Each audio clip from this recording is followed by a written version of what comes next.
All right, welcome everybody. I am TheHaxor, and this is the Super Mario Bros. 3 100% run.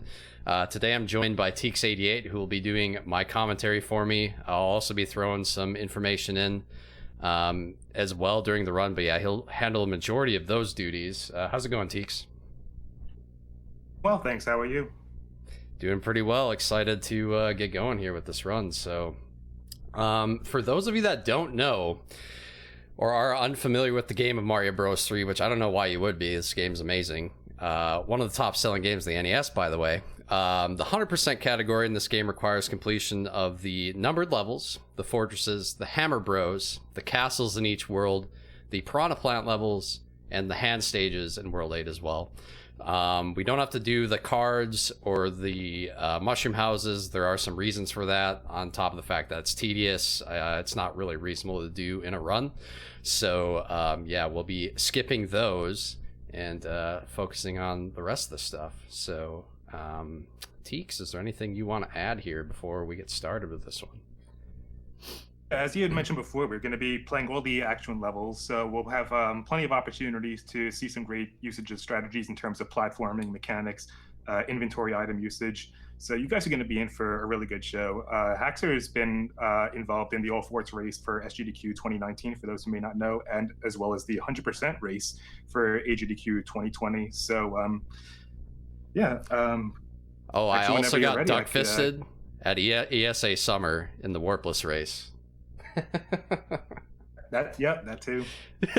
So so whenever you're ready, I could count you down, and then we'll be good to go.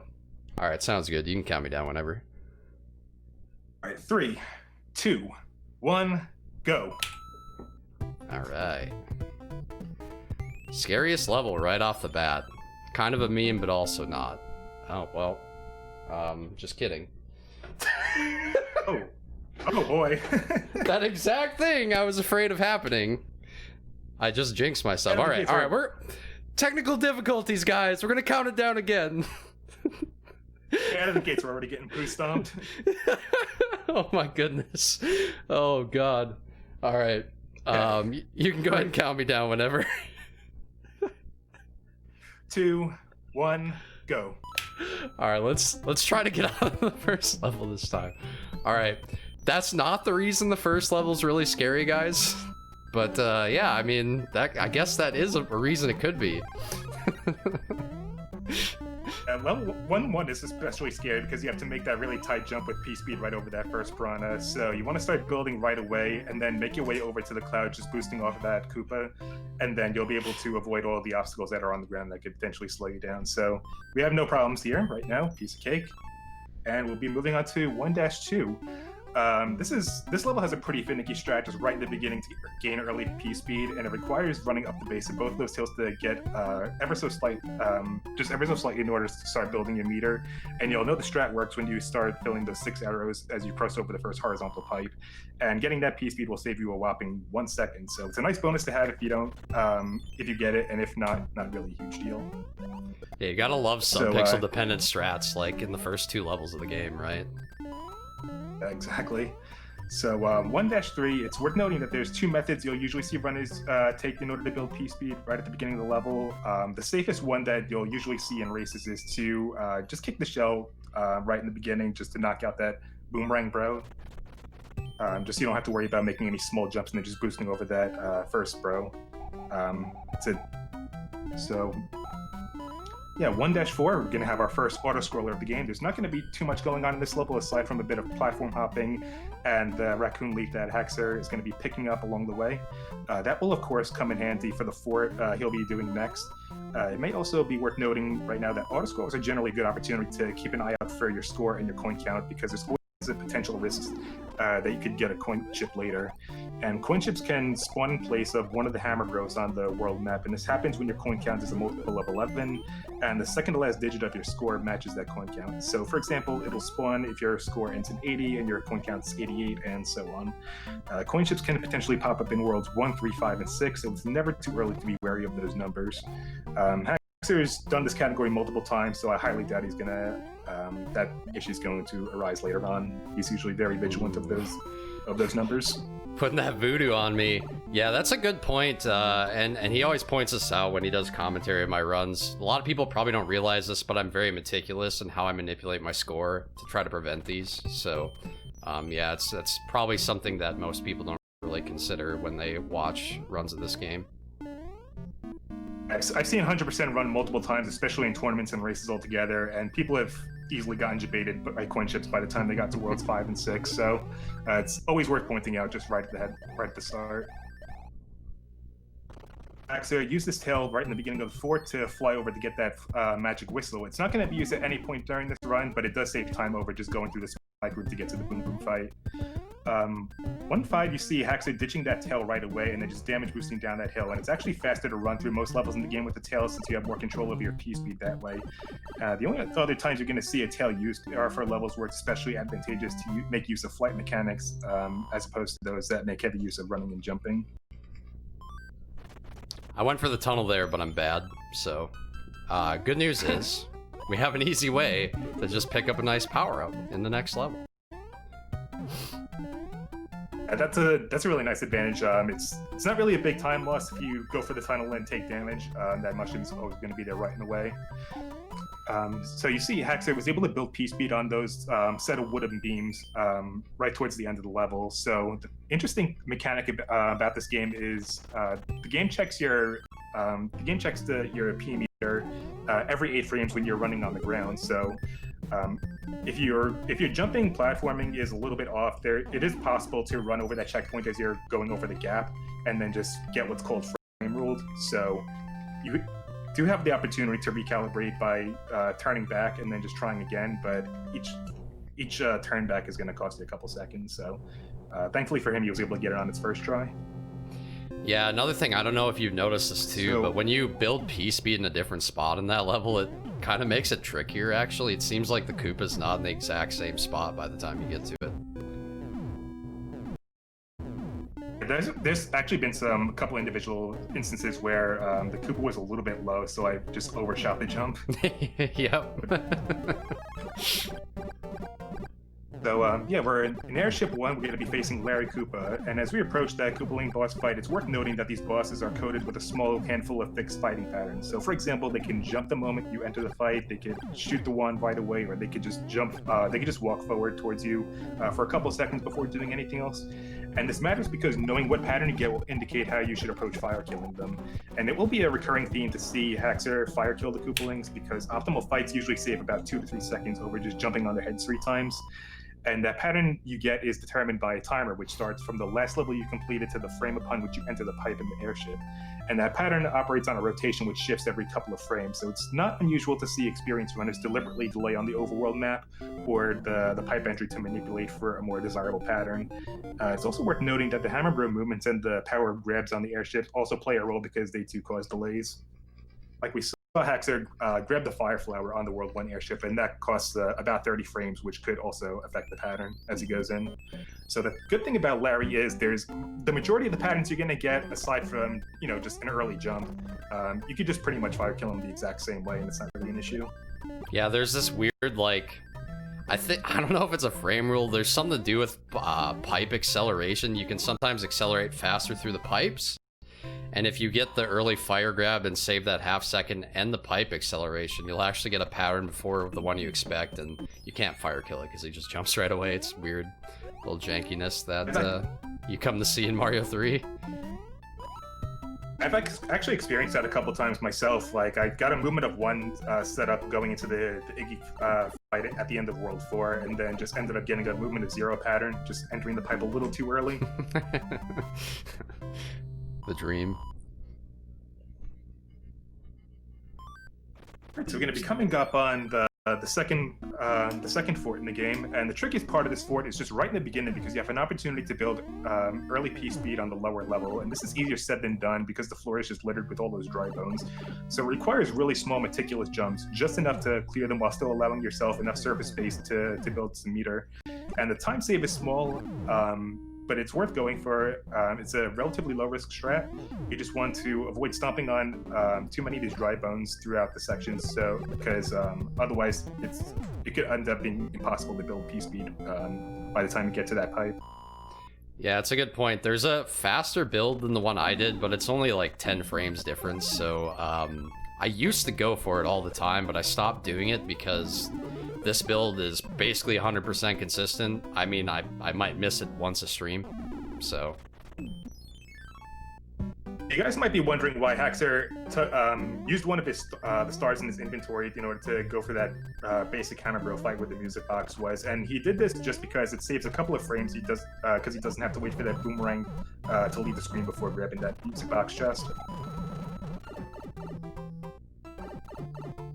Yeah, so a lot of the inventory usage, and this gets overlooked too, unless you're really familiar with the game, is done in order to simplify his menuing in the inventory. You can actually save a pretty significant amount of time knowing exactly where the items are in your inventory, and the items populate pretty general locations because you're fighting things in mostly the same order. There's a little bit of difference with the Hammer Bros, but it's not too much. So really that star usage at the beginning here, it saves some time, especially because you move forward there, but also it's done to simplify my inventory usage later in the run. That's a really good point as well. And yeah, the sun stage is actually just free for speedrunning, but a nightmare for casual play. Strats in 2.5 basically entail just being able to make small meticulous jumps while avoiding the obstacles in your way, like those chain chomps out of the gates and the Koopas later on. And interesting thing about the chain chomps is they don't necessarily charge at you the same exact way you enter the level. There is a bit of RNG involved. So every once in a while you can get unlucky and it'll just hit you right off the bat as you're boarding those wooden blocks in the beginning. So thankfully we didn't have to worry about that this time. Yeah, that jump gets pretty tight if he comes towards you. There's also the last chain chomp. If he moves towards you, that jump can be pretty tight too, but thankfully I got the ideal RNG there, making that level very easy. Love to see it. Right, so speaking of things you'll love to see, we're in TheHaxor's favorite level, the Pyramid, right now. So there's two strats runners will make use of in the Pyramid. The first of which is going to be boosting past the first block wall by running at it with the Buzzy Beetle shell, and then throwing it at the wall with just enough space between you to duck and sneak by. And interestingly, the game grants you a small window of invincibility when you're that close to a ricocheting shell, which is why you can get away without taking damage. And the second strat, of course, is when you get to the upper level, just allowing that second shell to drop down and then break a path for you to slide under. Well, that was rude. So we saw... So yeah, TheHaxor got a little bit debated by the fire bro pattern, but thankfully for him, it's not going to be a big deal because he doesn't need any fire to optimize level 2-4. You can just pretty much get through there just by duck jumping on all the enemies and then just maintain the P speed the rest of the way through. And he'll have another opportunity to grab a fire flower on the World 2 airship. And I'm sure he's played this category enough times where he could still anticipate what pattern he's going to get from Morton. Yeah, actually, surprisingly, this Morton pattern's easier than the standard one. For the most part. Sometimes... So the thing about Morton is a master of geometry. You guys don't realize this, but he can do his little wand his wand animation at a 45-degree angle, but he can get a 90-degree wand shot. It's amazing. I actually hope we get it. You'll see some more of those geometry shots if you end up fighting Iggy, and then you have another opportunity for him to start spamming his one shots on a movement of one pattern. Yeah. Yeah, if you don't get the perfect fire kill. There's nothing worse. 2 in a row. Yeah, there's nothing worse. And then just do it. Oh, go ahead. Sorry. I was just gonna say, if you give him an opportunity to get away, then he'll just shoot 2 one-shots in a row and then just do a big chungus jump. So you really gotta be careful. Yeah, the best is when you go to stomp on him and he shoots straight up and you get hit. You're like, oh, nice. That should be a thing that happens in this game. Yeah, Iggy's especially infamous for really nasty hitbox interactions. So if there are donations, this is a good time for them. Absolutely, thank you very much. I'd like to remind everybody that we are ESA Together, and it is a week-long online marathon that will feature speedrunners and score attackers from all around the world. We invite everybody, be it ESA regulars or first-timers, showcasing their best for you. ESA Together is supporting ESA and our other affiliate events' increased costs this year connected to the coronavirus outbreak. By donating to ESA Together, you will be supporting the future of ESA. All donations will go directly towards supporting running future events for you to enjoy. Thank you all very much. Yeah, World 4 is the home of the Chungus. It's where the Chungus grew up.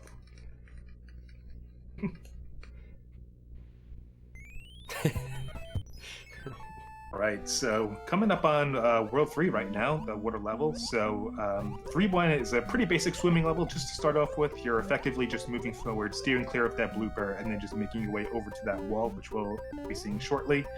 And then you're just going to build P-speed, and then you'll be able to just boost over half of the level's water, and then just effortlessly make your way to the exit pipe. So, piece of cake. Yeah, free level, except for the jump at the beginning, which I didn't get, which I never get anymore. Feels bad. There's a frame perfect jump you could do at the beginning of 3-1, and it saves you just a fraction of a second. So 3-2 is a level I'm sure most runners have dreaded at some point, and is a common point of to reset on. And a lot of that can be attributed to the hitbox interactions between Mario and the Cheep Cheeps in the water. There are instances in which you can be directly on top of their sprite to stomp kill them, and if the acceleration speeds are too high at the moment you both make contact, the game instead registers it as damage and you'll fall right through them. Thankfully, we didn't see that this time around. Yeah, I had a disaster there. I missed one coin at the end, so F's. F's. So 3-3 is a fun level for P-speed strats. Once you just start running, you'll be able to get that meter as soon as you cross over that first small gap, and you'll want to just make measured jumps to carry that speed to the end while avoiding falling in the water or getting caught on those two spinners. Losing P-speed in that level or just falling in the water is probably one of the most costly mistakes you can make in World 3 just in terms of time. So, are we going to see a door 3 attempt from TheHaxor? He went for it, but unfortunately he wasn't able to make it. Speaking of frame-perfect tricks you can do in this game, if TheHaxor was able to press up on the first frame that he had control over Mario, he would be able to re-enter that door in midair, and then it would rung warp him into the Boom Boom Room, and that would save him effectively 3.5 to 4 seconds. Yeah, now I lose like an eternity, basically. That's how this run goes from being world record pace to now being bad. Instantly. But you gotta do it for the memes. You usually don't see runners go for door 3 unless they're already behind and they just want to make up those couple extra seconds, or they're going for world record. So it looks like TheHaxor had some really good RNG there with just getting those two early Hammer Bro fights out of the way. I'm sure he would have preferred not to do a water battle, because the way the Hammer Bro falls through the water, it costs him a couple extra frames. So 3-5 is one of the easier levels in the game when you have a P-wing. It's just a matter of flying over the water, timing your jump so you're landing flush with every platform to ensure you have plenty of surface space to run off of and make the use of your speed. So he's able to get a 291 on the in-game timer entering that pipe, so he did that level pretty optimally. Yeah, it's kind of a fun level, even though it is easy. The flight is just very satisfying, I guess, when you do it. So 3-4, so doing 3-5 first is especially advantageous because you can damage boost out of the tail for early P-speed in 3-4, allowing you to run for the rest of the stage while steering clear of those Goombas and Spinies along the way. Just make sure you carefully measure your jumps, because landing on those upward slopes can potentially cause you to come to a dead halt because you hit a bad pixel. And without that speed, you wouldn't be able to make the height needed to cross over the water gap in that beginning section. Right, so 3-6 is one of the more fun auto scrolls to mess around with. It's a nice cool-off period just to grab a fire flower right in the beginning. It's also a good opportunity to mess around with a couple graphical glitches. So if you hit some of those question mark blocks on just the exact frame, you might be able to cause some discoloration, like you saw that moldy green box from where we got the fire flower. You can mess around with the colors in on the donut lifts. We call them the moldy donuts. You can just shoot enemies through objects, apparently. Too. So, you're just going to be chilling here, just doing some platform hopping, shooting out some Koopas, because you're bored. There is one strat you can do right towards the end of the level where you can just build P-speed just by winding up back and forth, and then just bypass the spinner once you enter the exit pipe. Don't know if he's going to go for that here, just because it is a particularly risky strat, especially to do in a marathon. So looks like he's just choosing to forego that for now. It's no problem at all. It's only going to save him a couple frames, like a third of a second, if that. Yeah, if you die at the end of an auto-scroller that's a minute long, it turns out you lose a minute. So you don't want to do it. So 3-7 is one of the easier levels to get through in World 3, as most of it is just a matter of just running forward with P-Speed, although you want to make sure you're carefully measuring your jumps by the time you make your way over to the Spike and Koopa. The Strat and Tail is just stomping either of them and then making your way to the clouds via the pipe and then the two platforms, and then just small jumping at the end onto the block, and then just jumping against the level card. So what we saw at the beginning of 3F2 was what we call a power swim. So we just did a small jump onto the corner of that platform, and he was able to just slide into the water, and he was able to enter the pipe a couple frames faster than if he just plunged straight into the water. The rest of the level is just a matter of just dodging those stretch boos and then just making your way over to Boom Boom. No problem here. Yeah, this is a level that basically anybody can speedrun after like a couple playthroughs. You know exactly how much distance you should have between those stretch boost sections, and then just how many times to press A so that you're you don't have to slow down at all. Or if you're Zakubi, you just like rapid fire press A. Yeah, admittedly, I like to do that sometimes. So 3-8 is one of those levels you don't really have to incorporate P-Speed as a strat, and the objective there is just to clear those two ice blocks as soon as you can and just start jumping immediately every time you come in contact with the water. So as long as you're maintaining rhythm, Boss Bass will get close to you at most, but never have the opportunity to eat you. So 3-9 is home of the infamous H-jump. So you'll see Haxor build P-Speed right away and then maneuver past the platforms and the bombs in such a way that'll position him just past those no blocks, so he'll have enough height and distance to clear the gap, no problem. It's a bit easier said than done. It's no problem for most runners, but it's definitely not a free strat either. And if you mess it up, it can cost you about 5 to 7 seconds. And it could cost you an additional amount of lag just by throwing those ice blocks with all the objects on the screen.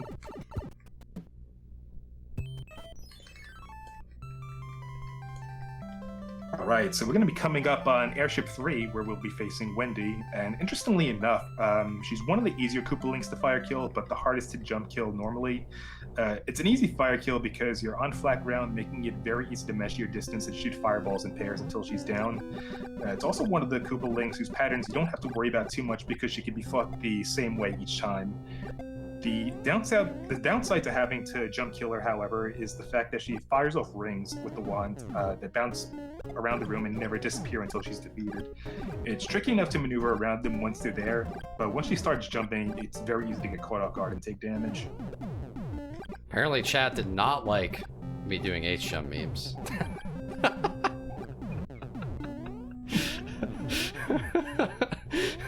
That's funny. Yeah, this is another good time for donations if you have any. Just pretty much any time I'm in these airships here. It's going to be at least a minute. Certainly. Well, I'd like to remind everybody we've got a couple of bid wars and incentives coming up during the marathon. Next up in a couple of hours, there is going to be Ninja Gaiden, and there is a bid war for the voiceover choice. Currently, the choices are English and Japanese, and English is winning with $98 to Japanese $15, so you could change that with a couple of donations. And there is also, if you fancy some more high-octane platforming action, at the end of the marathon, Celeste, where you could change the run from any percent to true ending. Yeah, shout out to Shuri Bear, who's running, I think, Ninja Gaiden Black in this marathon. Really cool dude, so...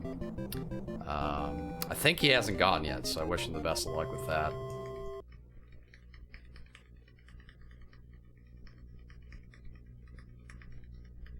So yeah, Wendy, definitely a boss you want to have fire for. I don't know if you could tell, that fight was quite easy, and it does look that easy. However, if you have to stomp her, her rings don't disappear, so it gets significantly trickier. So yeah, this is, as Haxor alluded to before, we're coming up on Chungus Worlds, where everything is fun sides. So it's one of those worlds that are just fun to do casually, but it could be kind of a nightmare if you make any mistakes along the way, especially if you lose that fire right in the beginning. So you're gonna especially want to be a bit careful here. 4-1 has a pretty fun speed strat. You do want to grab that Koopa shell, or at least clear a path with those fireballs so you can land flush with every surface you run on. And then you can build P-speed by the time you boost into that waterfall onto the upper platforms with carefully timed jumps, and then just land straight in front of the exit pipe. And 4-2 also has another opportunity to build P-speed right away, especially if you could do the despawn strat by just doing a double kill on that big Koopa right in the beginning. You just bypass having to get past that first big piranha. So he was able to maintain that P-speed and then just go straight to the exit as well. One of the strategies in 100% is just preventing Hammer Bro movements, and so that's why I use the music box there. It simplifies my inventory, first of all, but also it traps this first Hammer Bro, so I'm not getting movements of 4 from him, potentially if he starts going left, that's the potential. So it's just to kind of guarantee, above average RNG, I guess, would be the way to put it. That's a really good point as well. Worlds 4, 5, and 6 are especially notorious worlds where the Hammer Bros are in sections where they can just kind of merge together and then just do laps around the map and then just cost you a ton of time. So every movement that they make from one space to another on the map costs about half a second. So if you're getting a movement of 4, that's already 2 seconds right there. So the first fort in World 4, good safety measure in this level is usually just equipping a star. Haxor's pretty brave just doing it without. So no problem. It's a pretty tight space just to do that duck jump with P-speed out of the wall and then just avoid taking damage from that the hot foot. Yeah, that's the single hardest level, I think, to play optimally in the game. And then you get another really difficult level right after it here in 4-4. Which requires some very specific swims to get the Lakitus to do exactly what you want them to do in order to not have to worry about getting damaged here. So yeah, this is always a make or break point in the run for 100%. And I see there's a question, what's a movement of 4? It's when the Hammer Bros move 4 spaces. So each space the Hammer Bro moves loses roughly half a second. So you want to try to minimize the amount of spaces they're moving if you can. I mean, you don't always have control over it, but yeah, that was the point of the music box there.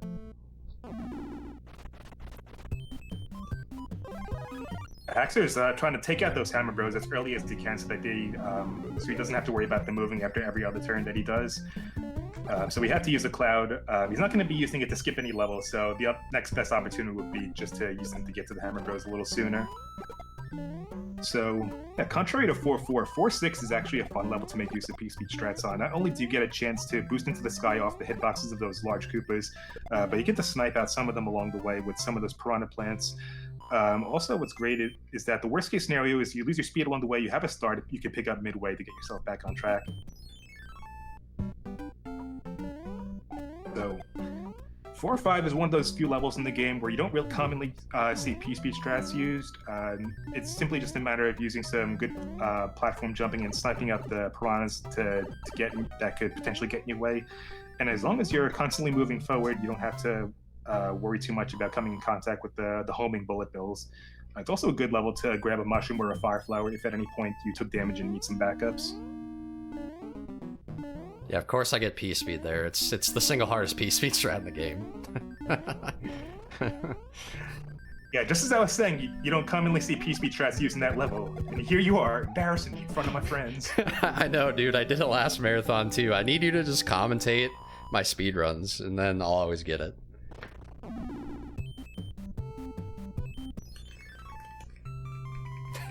Right, so we're coming up on the World 4 airship. It's going to be one of the slowest scrolling airships and one of the longest in the game. So that would definitely be a good opportunity for a couple more donations.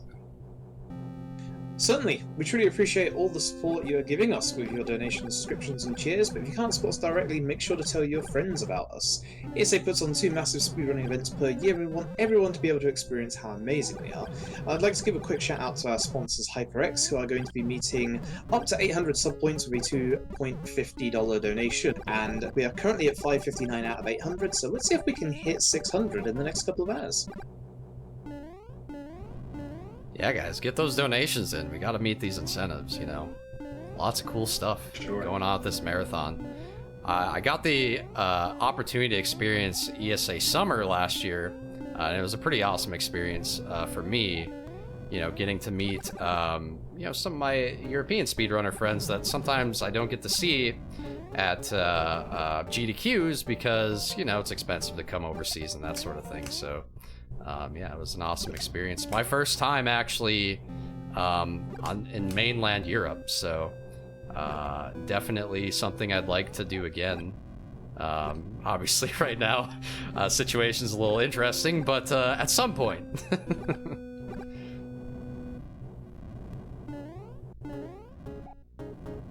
Yeah, so as we're...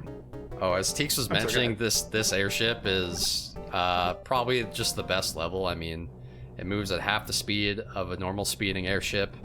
It's actually not that long in actual length, but yeah, the half speed auto scroll really increases the size of this one, so.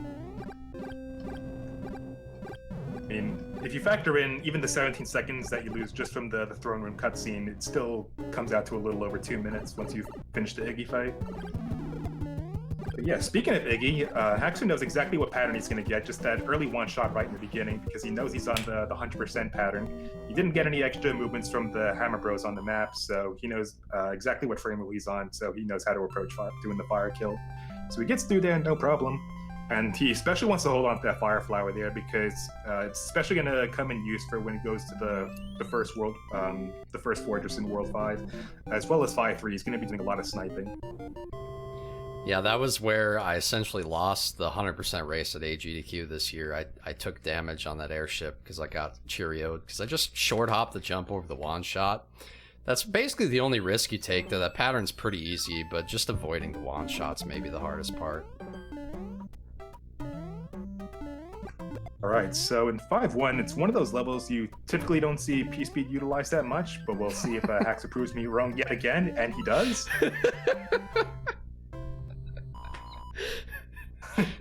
That's the second hardest piece in the game.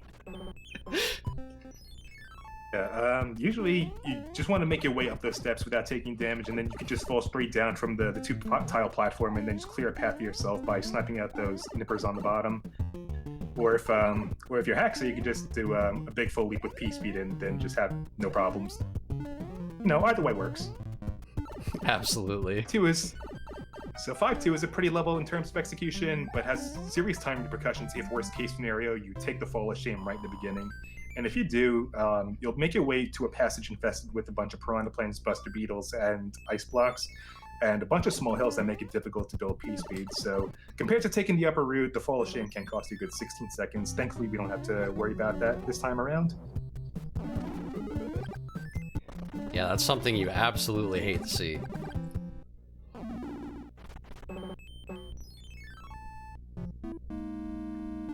So Haxor's going to make his way over to the first fort first.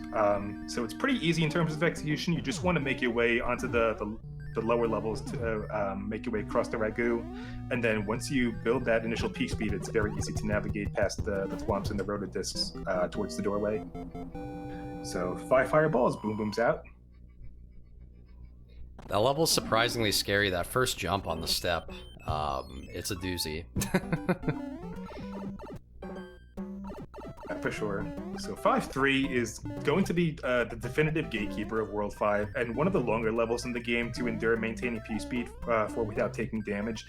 And it's especially awkward since it's unique in the sense that you're moving from right to left for the first half. You want that meter filled as soon as you snipe out those two spinies, and be mindful of when and where you're jumping so you can carry your momentum to the pipe on the far end. If you can maintain that meter without getting frame ruled, you'll want to run over those small gaps containing those munchers while jumping as needed to make your way past the piranha plant pipes. And if for any reason you take damage, you will fortunately have the opportunity to pick up another fire power-up. So, worry about that. Yeah, that's a good point. There's a lot of one-tile jumps in there, so whenever you're dealing with a one-tile jump, it's a very small window for you to actually get your A-press off, so... All right, we're coming up on the spiral tower now, and this is a bit tricky because you have to build P-speed right on the first floor while avoiding the four rotodiscs, making your way over that small wall, and making sure you time your jump so that you can enter the level, so that you can enter the vertical pipe to the second floor. Ideally, you want to maintain your P-speed on the top of the tower, but these two first floors are going to be the most important, especially since those thwomps can hang pretty low. Really close to the ground, so it's very difficult just to skirt past them normally. Yeah, I made a slight mistake there, not getting in the pipe. Vertical pipes are actually the final boss of Mario 3. I don't know if you guys realize that, but yeah. Sure. 5-4 is a pretty straightforward level in terms of execution. That first platform you're on is just long enough to build P-speed, and you're going to want to carry it with you past the spinners and the wooden blocks that come up. So once again, no problem here.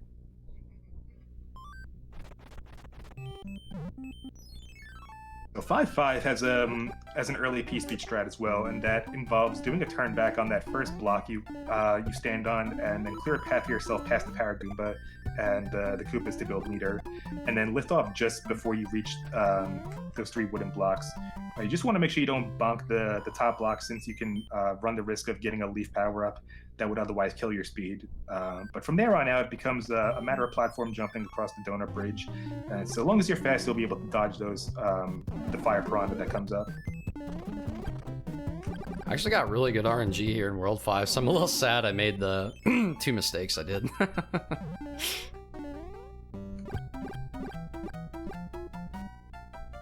Yeah, so the 5-6 we have... Oh, go ahead. I'm sorry, Yep. go ahead.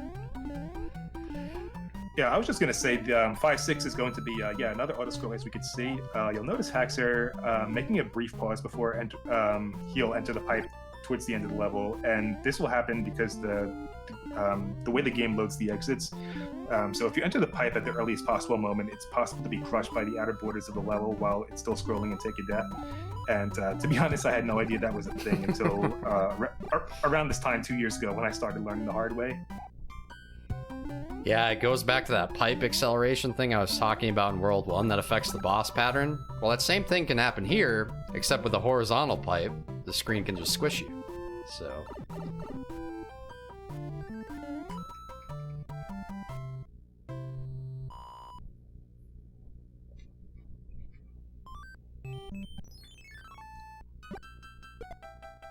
Right, coming up on 5-7. This also has a pretty meticulous P-speed strat. You'll want to take out the Koopa right away with the flower to clear a path for speed, and then carry it across the small gaps among the scattered blocks, and then leap past the question mark blocks into the block enemies. And if it's done correctly, you'll land on the pipe, in which you'll have the opportunity to lift off one more time by stomping the block enemy on the ledge, and then landing safely out of the way of Lakitu and the Spinies. I've never seen so many frame-perfect jumps. What I just did there, like, what happened, actually? So the first jump, you're supposed to do a turn back to get over the 2 pillars, but I did a frame-perfect jump, and it was turn backless somehow, even though I did turn back. I don't know if it was, like, maybe a single frame turn back, and I just didn't see it, but yeah, you're definitely supposed to turn back.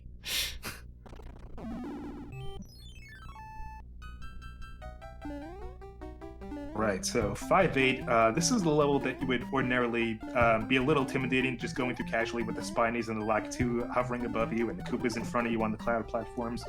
However, you can build P-speed pretty early by the time you reach the 3rd platform, and then just carry through the rest of the level with a series of small jumps. So once you reach that platform after the 2nd red Koopa, you just do one more big leap, and then you'll land right in front of the exit pipe. The pretty lengthy auto-scroller, and from what I can tell you, players usually have mixed feelings towards this levels that usually range from indifferent to just straight up hating it. I would probably fall in the former camp. I really don't care that much.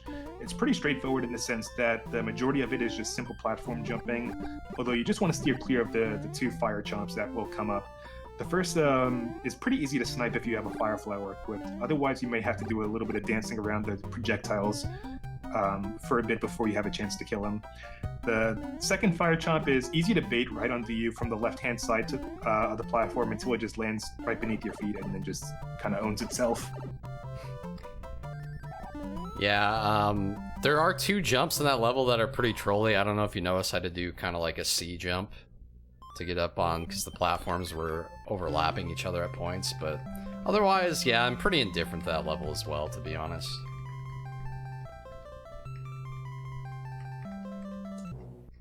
Alright, so we're going to be coming up on the World 5 airship, where Haxor will be facing Roy Koopa.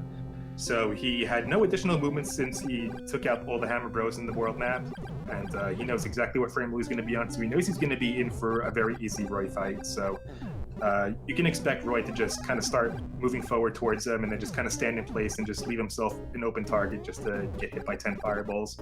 So it'll be a pretty easy fight for him, but in the meantime, we do have another minute and a half or so if you have any more donations.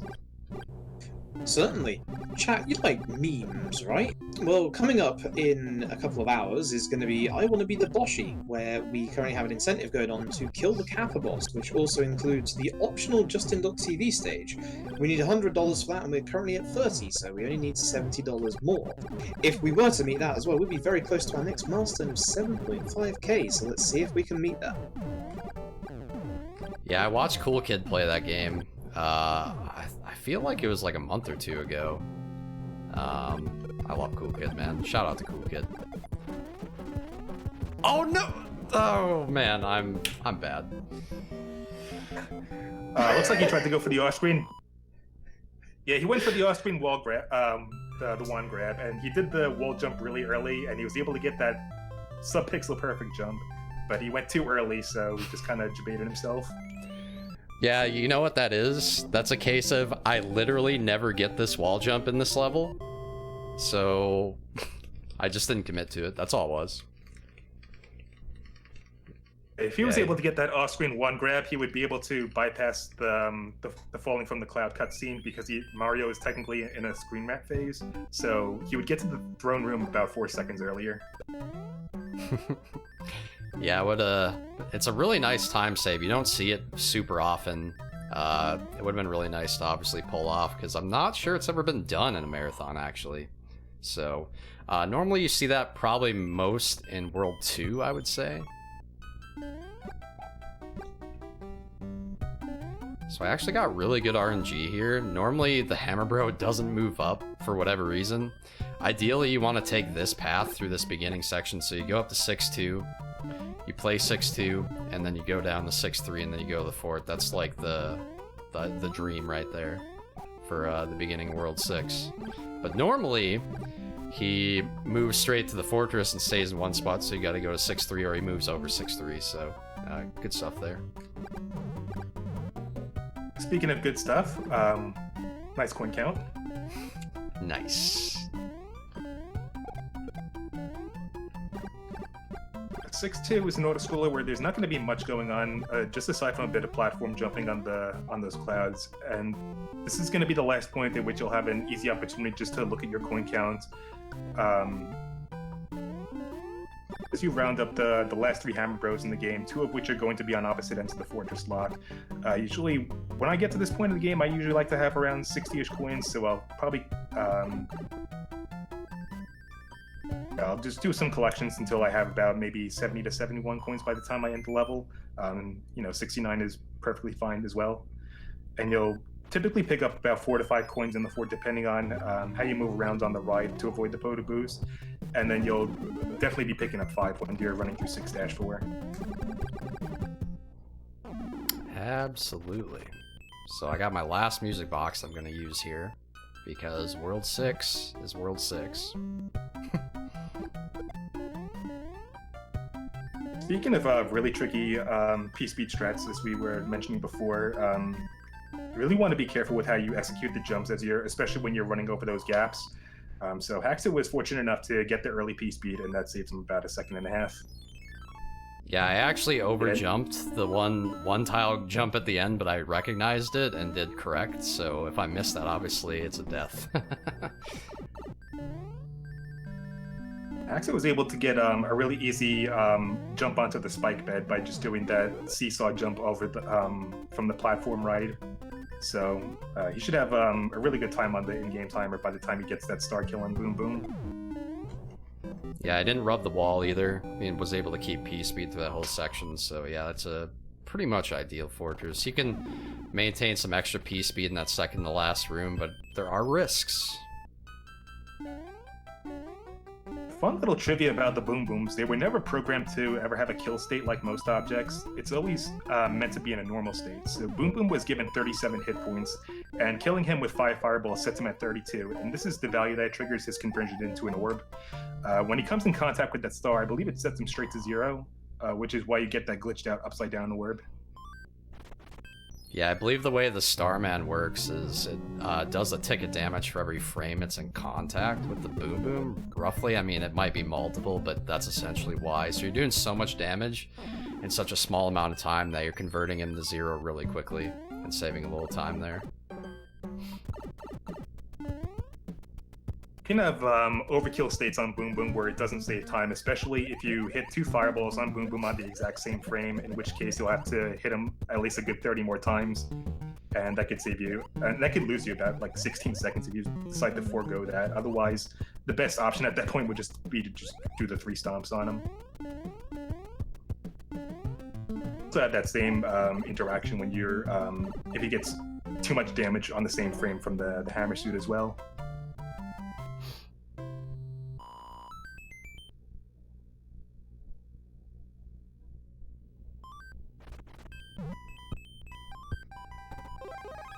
Right, so we're going to be coming up on 6-5. This is a level where the Haxor is going to be making use of some P-wing strats. So the name of the game here is just to especially go fast and clear a path for yourself by whipping those Buster Beetles. And when he does all that and runs down the hill, he musters enough acceleration to trigger a sprite overload. And this in turn will cause one of the nippers up top to despawn. Normally this is going to be a puzzle gimmick level where you would just carry Koopa Shell up and then to take them out, but the strat will allow you to bypass all that.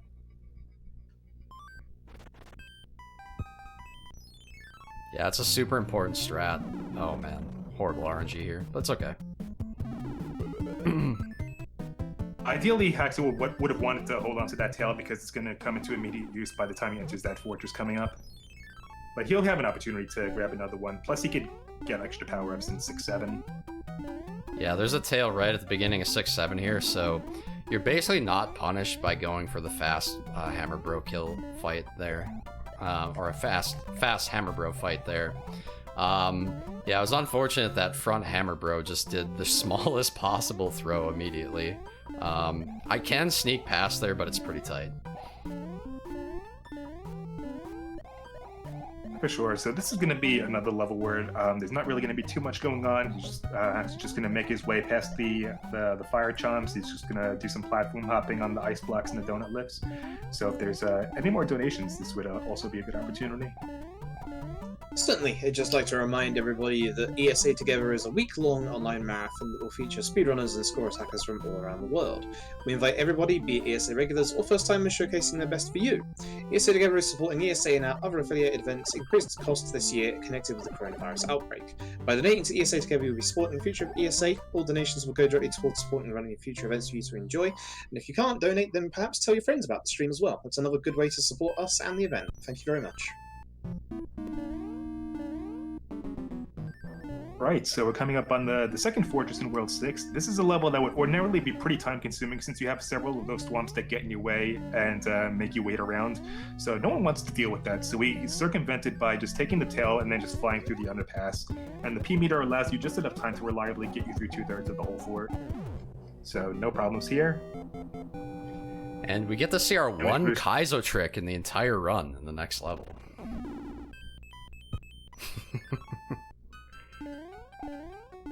And I did it.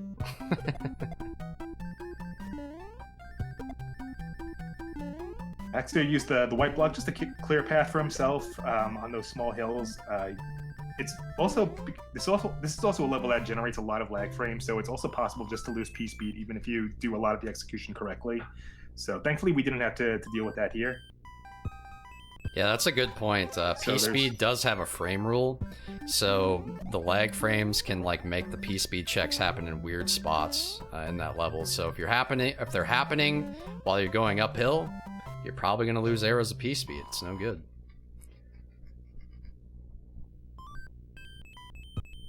6-9 is another level where you'll commonly see P-wing strats used. There's two ways you can normally do that level, and one of them entail just doing the conventional path, just going down the pipe where the water is. So the first of which you could just do a wall jump as Small Mario, and then you'll pretty much be able to clear the level pretty efficiently just by getting your way over the wall straight to the end goal. But if you have an extra P-wing, which you do 100%, there's no harm in doing that as well. I just basically did a task 610. Yikes. Oh man. Haxor ideally wanted to he wanted to use the tail just to leverage him to where that fire flower was right in the beginning, and then just hold on to P-speed just going through those white blocks. So it's one of the trickier strats in the game, but if you lose speed at any point, that could cost you a good chunk of time. Yeah, the end of that level was pretty scary. I don't know if you guys noticed, but I got a lot of lag frames, and some of those jumps are pretty tight. So one of the I guess one of the worries when you get lag frames is timing your A press, because you're waiting for Mario to land. So he's not landing at the time you normally expect, right? Because you're getting these extra lag frames, so he's taking a little longer. But thankfully, I did not miss an A press and run off a ledge, so we're good. Usually my visual cue for that section is just to wait for the camera to pan up a little bit as soon as Mario is doing his jumps, and then that'll usually give me a good idea of where I'm going to land. But if leg frames do factor in at any point, it's possible just to undershoot your jump and then just get smacked right in the face with that Buster Beetle. Yeah, the strange thing about lag frames too, they're not consistent. Like, you could play a level the exact same way and get different lag frames too. So you even see that in the first level of the game. Very first level of the game, 1-1, has, like, I don't know, it's like, obviously everything's pseudo RNG, but yeah, there's like lag frame RNG in that level where you can get, I think, between 4 different numbers of lag frames or something. You could also notice that with the World A tank, the first tank brigade, you could just pretty much just walk forward and then just kick the bombs the exact same way, and then they just generate different lags as well.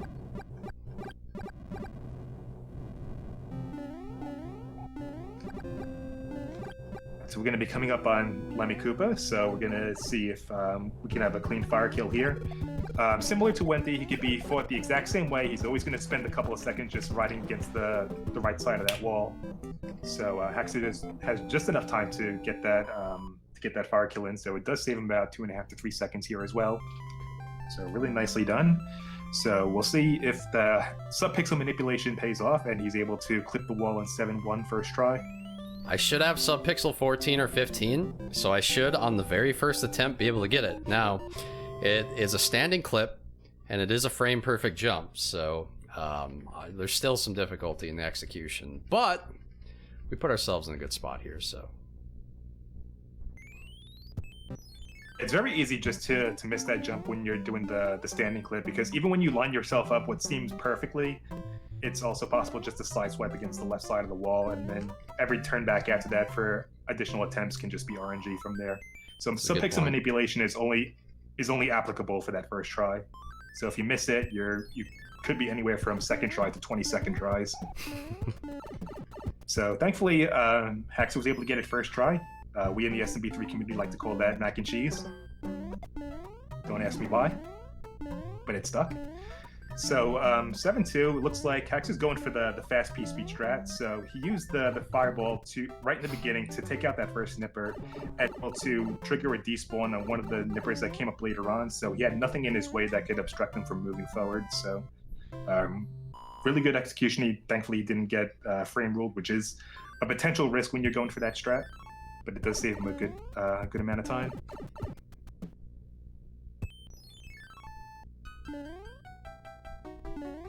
Right, 7-3, you have an opportunity to get P-speed immediately while you're running down the hill, and if you can measure your jumps accordingly, you can bounce on the Koopas and bypass having to turn back and climb the blocks. And you can save time by not having to maintain that chain of star grabs to the end of the level, which is a gimmick that you can do in this level just casually.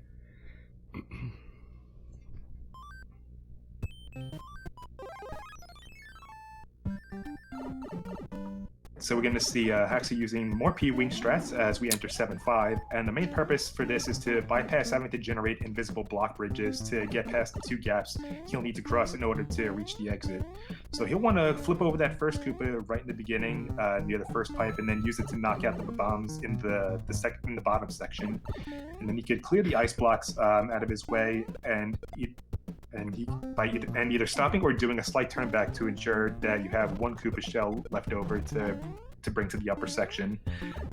Like the pyramid strat, you can run and break the bottom block and then just skip right to the exit. I've actually never seen that.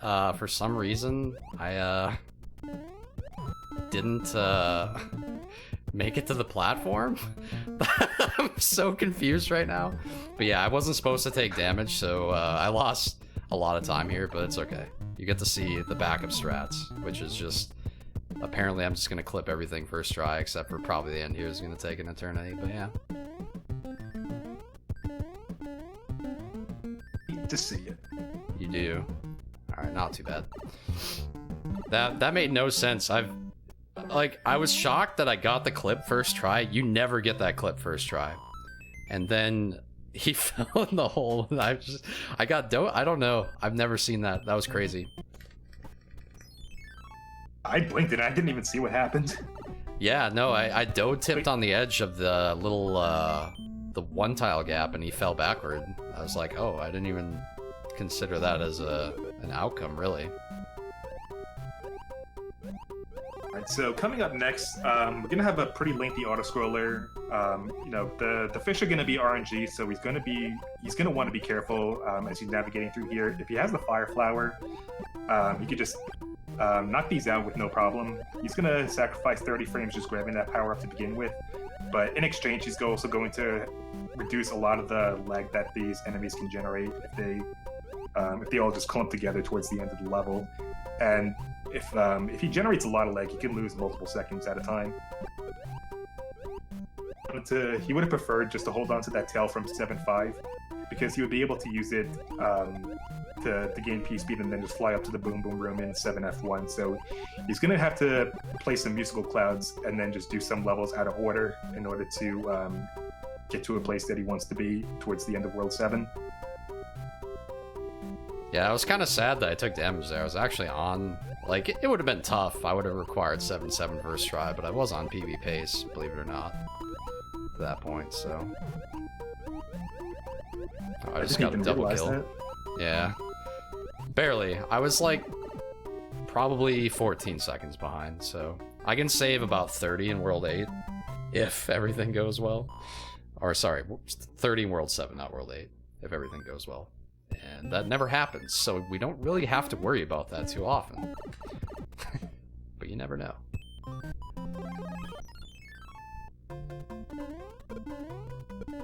So we're going to see Haxor using the star here. It'll be a good opportunity just to get past those munches that operate on a global timer, so he doesn't have to wait around in order to do some careful platform hopping to get to the end. So we may see Haxor just cloud over 7F1 first, and then he can just fly over the wall, and then he could use that tail left over just to fly up to Boom Boom in the fortress later on. So this is a common backup strat if you do take damage before you get to this point. Yeah, technically I could also clip this level, and there is another sub-pixel manipulation that's actually quite good in the fortress here for that, but there's really no need in the 100% category when you can just cloud, so.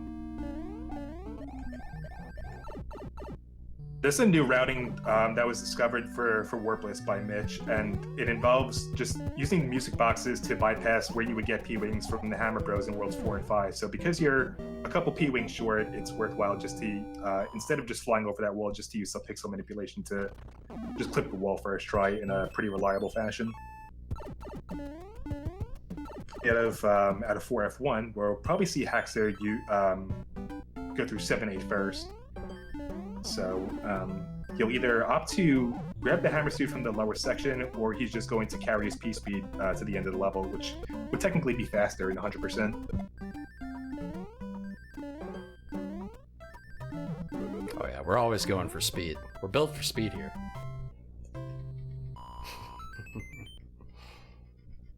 Speaking of enemies that operate on a timer, Haxor finished 7-8 in a pretty optimal way, so we didn't have to worry about that fire nipper shooting him. So now we're entering 7-7, so this is going to have both a pixel perfect and sub-pixel perfect strat. He's trying to clip into the top left corner of that pipe, and that'll allow him to bypass the entirety of the level. Normally, if he just went into the level and just played it normally, he would just, use those stars and then just run through the rest of the way. I couldn't tell if you bailed there or you just didn't want to waste any more time. I did bail, yeah. I hit it twice, and I just didn't have the sub-pixel, unfortunately, so I was like, run's going pretty well. Let's finish with, like, a decent time. It's a cool trick, but yeah, it doesn't matter. I've hit the pixel window, like 20 times in an attempt, and you just never clip through because it's RNG dependent, so... For anyone who's been watching Mitch's Warpless Point System tournament, Haxor had a match with Dave Lindo where he hit that pixel perfectly about 4 times and just didn't go through. So it's definitely something you don't want to happen, especially under that pressure. Yeah, absolutely. This one I'll go for though, because why not? Nice. Yeah. If there's any clip that you want to get in the, in 7-9, it's definitely that one, since you can pretty much just bypass the vast majority of the maze. So that's why Haxor wanted to hold on to that P-speed in his inventory, just by optimizing how he gets through some of those levels, so we could just fly over the first half of that maze and not have to do as much platforming through those pipes. Now that we have the Fire Flower equipped, he'll be able to make his way through 7F2 just by sniping out those piranhas right in the beginning, and then as soon as he gets that first flat section where the pipes are, he can just start building his P-speed right away into the second room, and then maintain it to get to Boom Boom. Some of you might recognize that turn back from SMB2J, the Lost Levels. It's very similar. Oh yeah, it's true. The pipe at the end there. Yeah, nice little throwback.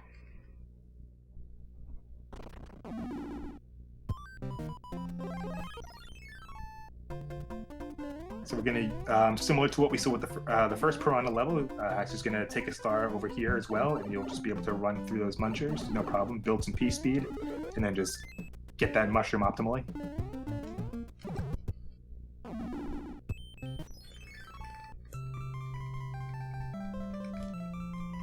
So with no piranhas anymore to worry about, we make our way over to the World 7 airship, where we'll see the Ludwig Koopa right towards the end. So this is going to be another one of the longer airships in the game. It's going to be elapsing a little over 2 minutes, so if we have any more donations, this would be a good opportunity as well.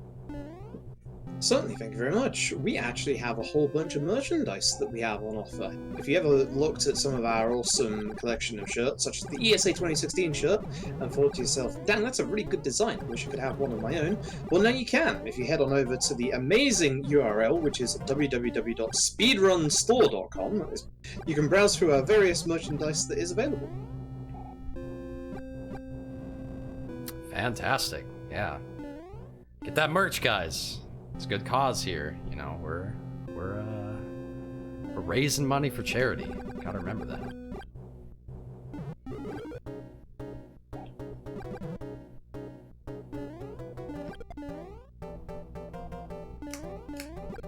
Yeah, like most other airships, there's not really going to be too much going on.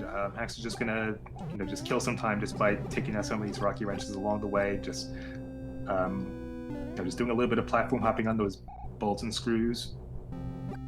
It can be a little bit scary, especially when you're that far into the run, because one miscalculated A-press can easily lose you a huge chunk of time and a lot of pipe transitions just to get back to where you were. So he wants to be relaxed, but not too relaxed. Exactly. One of the additional nice benefits of the World 7 airship is that it has 2 question mark blocks where you can gain power up. So if for any reason you took damage in a level as tricky as 7F2 or the Piranha level, and like you miscalculate or jump somewhere, you could easily just gain back another mushroom and fire flower going into World 8. Right, so will we see a fire kill on Ludwig? Yeah, normally I would do a fire kill here, as he was mentioning. I know exactly what pattern he's going to do, but this guy's a little frightening. Yeah, it's very easy to just take a death in this fight, potentially, because he is one of the quaking bosses, like Roy in World 5. But this fight's a lot tighter than that one, and you're only saving a couple seconds, so in terms of a marathon, I'd rather just take it safe, not take the death. If I was on PB pace, I totally would have fire killed him, so it's just kind of, you know, dependent on what the situation is.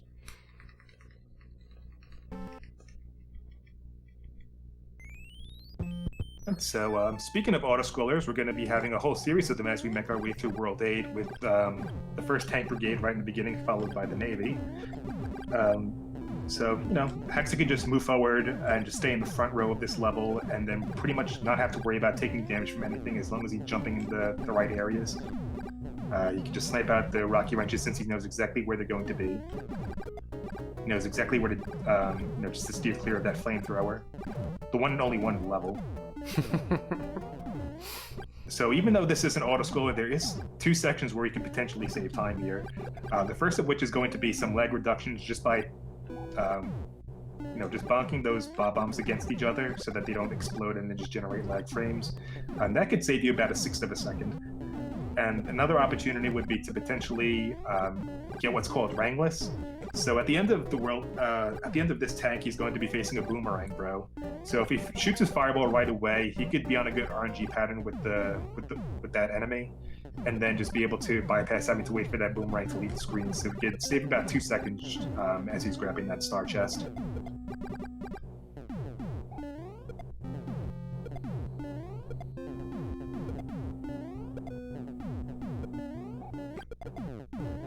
So we see Haxor showcasing the lag reduction strat, as I was just mentioning before.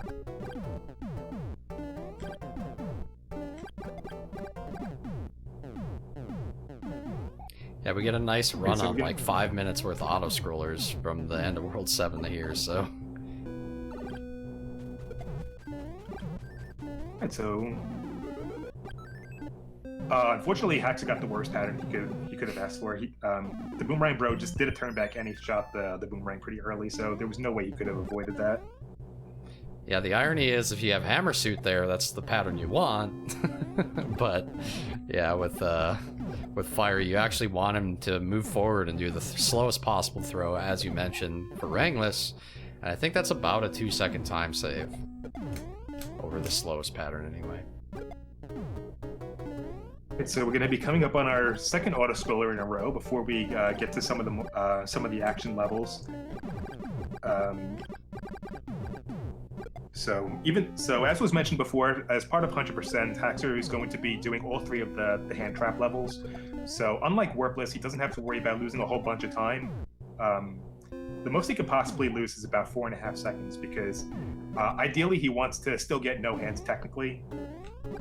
He just wants to manually select all the levels because every hand animation that just grabs him in on the overworld map costs about 1.5 seconds. Even though he's going to be playing all the action levels anyway, you can still get your guesses in and chat about how many hands he's going to get pulled in by anyway.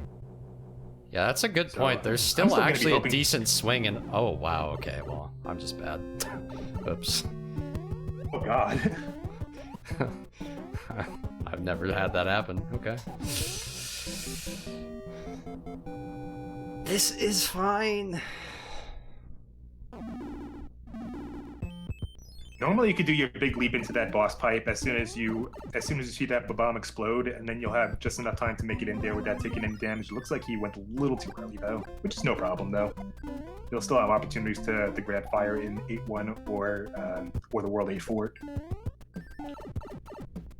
Equip a star for that first hand trap level, and if he was able to clear that big gap, he would be able to save a good chunk of time there as well, just not having to worry about those hammer bros. Yeah, there's a 2-second time save there with that star equip, but I did, it's a really tight execution. It's hard to explain. You have to like do a slight neutral jump there so you don't go too far right, but you also want to have enough right momentum that you don't just get frame ruled and lose P speed like what happened to me there. So it's kind of like a tight little little window there. Actually, I'm gonna take that. Oh, never mind. I'm a boss. I did the math.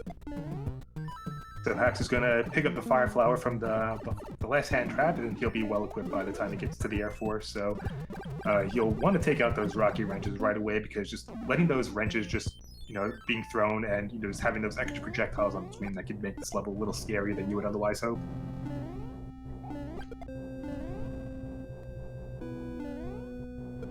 Yeah, I almost got ahead of myself there. I was like, oh wait, I should grab this flower.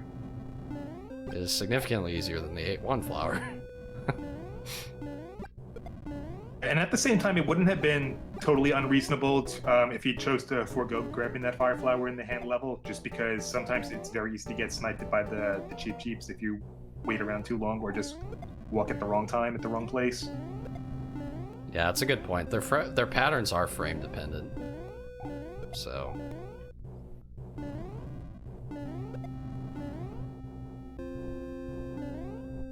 The Air Force is actually going to be one of the shorter auto-scrollers in the game, so he's making his way to Boom Boom pretty quickly. There's not really much else to do aside from just be wary of those rocky wrenches. So we're going to be coming up on 8-1 very shortly.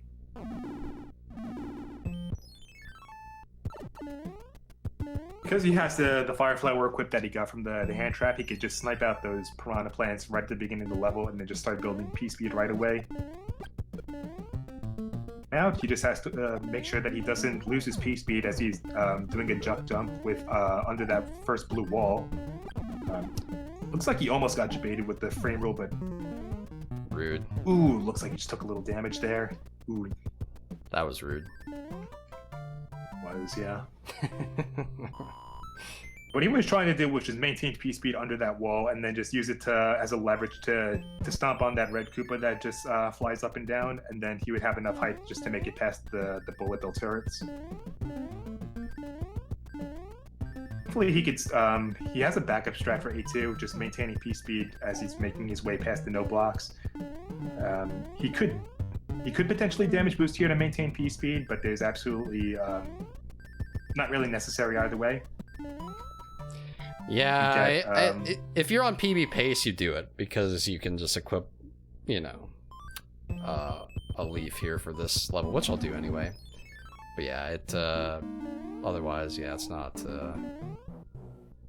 advised if you're just trying, like in a race or something. You'd rather not risk the death because dying is slow.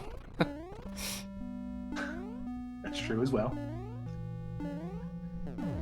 So there's one P-speed strat that you can make use of in this level, which just involves just running along the conveyor belt in order to build P-speed by the time you get to the P-switch.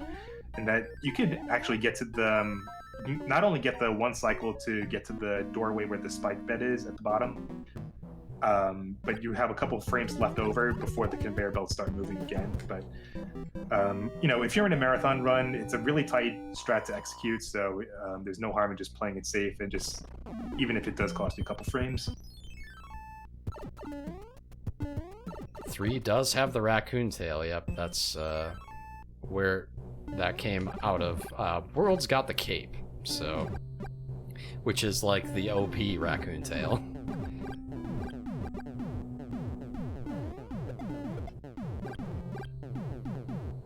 So coming up, we have the super tanks. So we'll be seeing Haxor make use of the Day 1 affiliate Powerglip super tank strat TM with a vengeance. And what that basically just entails is just staying right in the front row, spamming those fireballs, and then just taking out the rocky wrenches that are going to be coming up.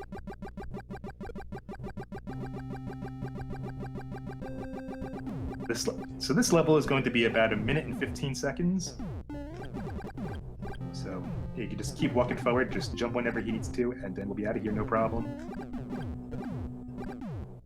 Yeah, so World 8 was a little bit of a train wreck, but that's okay. That'll happen if you get out of your rhythm, like I did very early in World 8, a lot of times it's hard to recover from that. You're so used to, and a lot of you are speedrunners, and some of you that aren't. When you're speedrunning, it's very easy to continue to play well when you're playing well, but as soon as that first thing goes wrong, your rhythm just starts to kind of get off, so. Once you feel your morale affected, it's really hard to maintain the motivation to just keep on going. It's really it's really tempting to just hit that reset button. But another important part of just speedrunning any game is just not only knowing the strats, but knowing how to adapt to when things just don't go well, especially when you're under the pressure of, say, a marathon or a race. So TheHaxor made some really good use of some backup strats along here. And he's still maintaining his fire flower through Bowser's Castle, which is pretty much the most important part of World 8, because if he doesn't get that fire kill and he has to wait for Bowser just to break open a hole in the floor, that can cost him about 40 seconds. So thankfully we don't have to see that here. So it takes about 35 fireballs just to take out Bowser. And thankfully he got a good pattern where he just didn't get jebaited by getting hit at a bad angle. So he had the extra time from Bowser just standing on the ground, just allowing him to spam, and then just stayed out of Times when we enter the door here, by the way. Time.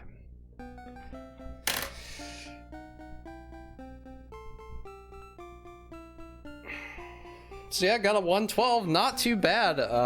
All things considered, the mistakes in World 7 hurt a lot, in 7.5 in particular. That one was, yeah, that one cost me probably like 40 seconds, so 30-40 seconds. So yeah, I mean, when something like that happens, getting 112 is pretty good, honestly. So yeah, hope you guys enjoyed Mario 3 100%. I'll actually be back tomorrow as well. I'm running basically, I don't know, the masochist equivalent of Mario 3. I'm going to be doing a Kaiser ROM hack made by Mitch Flower Power called Mini Kaiser Bros. So yeah, that one should be fun too. So if you enjoyed this, you'll probably enjoy watching me die a whole lot playing that game. So anything you want to add, Teeks, before we hang it up here? I just want to reiterate that 112.24 is actually a really solid time for, especially for a marathon time. So everybody, ladies and gentlemen, get your GGs out for TheHaxor. You did a really awesome job, and thanks again for ESA Together for having us. It's been a real pleasure. Yeah, thanks guys. I really appreciate it. Always love doing stuff with ESA. Thanks to Teeks for volunteering to do this. Really appreciate it. Obviously, he's taken an hour of his time here, and thank you guys for watching me play this game. So. With that being said, I'll pass it off back to the ESA crew.